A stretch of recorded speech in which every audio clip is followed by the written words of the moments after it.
2020 साली निवृत्त झाल्यानंतर जे गांधर्व महाविद्यालय जिथे मी मुळात शिकलो घडलो त्याचा प्राचार्य असलेला पंडित प्रमोद मराठे माझा बालमित्र, त्यांनी सहज मला विचारलं की या गांधर्व महाविद्यालयात शास्त्रीय संगीत शिकवलं जातं, त्या विद्यार्थ्यांना थोडंसं सुगमचं हार्मोनियम वादनात खास करून अंग शिकवण्याकरता येऊ शकशील का?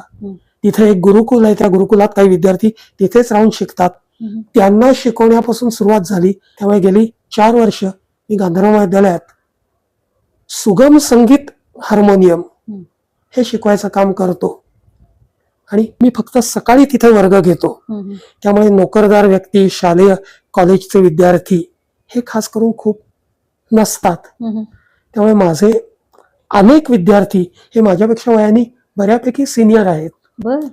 पण एक मजा येते, तेही अतिशय मनापासून शिकत असतात. मी शिकवत असतो हा शब्द जरा मोठा होईल, त्यांना मी मला काय काय येते ते दाखवत असतो आणि तुम्ही पण प्रयत्न करा असं सांगत असतो. आणि त्याकरता प्रमोद मराठेचे मनापासून धन्यवाद की त्यांनी मला त्याची पूर्ण मोकळीक दिली आहे. मी तिथं काय शिकवावं, कसं शिकवावं, किती वेळ शिकवावं, काय हे सर्व माझ्यावर सोपवलंय. त्याचं खूप छान छोटंसं वाक्य होतं.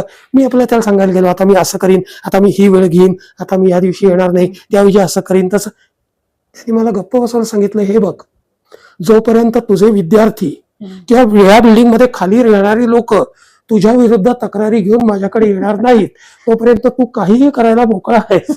तशी तक्रार आली तर मग मला बघावं लागेल की काय झालंय.